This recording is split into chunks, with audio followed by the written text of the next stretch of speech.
තෙරුවන් සරණයි පින්වත්නි, මෙම පින්කම දහසක් බුදුවරු පහළ වන හිමිදිරි උදෑසන සම්මා සම්බුද්ධත්වය පිරිවනක් මාරසේනාව පරාජය කර උතුම් බුද්ධත්වය සාක්ෂාත් කරගත්තා වූ මේ පින්වන්ත බෝධි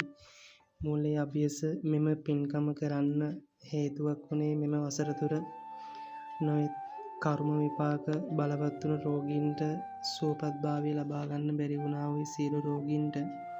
ඒ කර්ම විපාක ශක්තියෙන් යටපත් කරගෙන හැකි ඉක්මනට සුවපත්භාවය ලබා ගැනීමට ශක්තිය ධෛර්යයක් වේවා කියන අදිෂ්ඨානයෙන් ඒ වාගේම බුද්ධ ධම්ම සංඝ රත්නයේ සුරකින්නා වූ පින්වන්ත දරුවන් මව් කුසවල් වලට පැමිණීමට හේතුඵල වහවහ ඉක්මනින් හේතුඵල සකස් වේවා කියන අදිෂ්ඨානයෙන් මේ වසර තුර දරුඵල නොමැතිව ඉන්නා වූ සියලුම මව්වරුන්ට මෙපින් බලයෙන්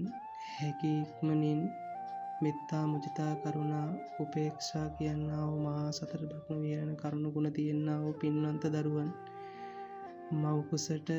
ඒමට ඒ පින්වන්ත සියලු මව්වරුන්ට හේතුඵල සකස් වේවා කියලා අදිෂ්ඨාන කරනවා. ඒ වාගේම උතුම් මේ බෝධි මූලයේ සම්මා සම්බුදු ගෞතම බුදු පියාණන් වහන්සේට සෙවණක් වුණ මේ පින්වන්ත බෝධියට මේ පූජා කරා වූ සියලුම කිරිහාර මල් පහන් සුවඳුන් ආදී සියලු පූජාවන්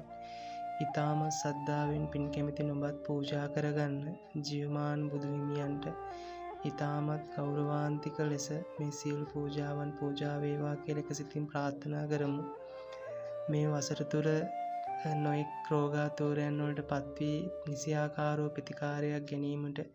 බැරි වුණා වූ ඒ සියලුම රෝගීන්ට හැකි ඉක්මනින්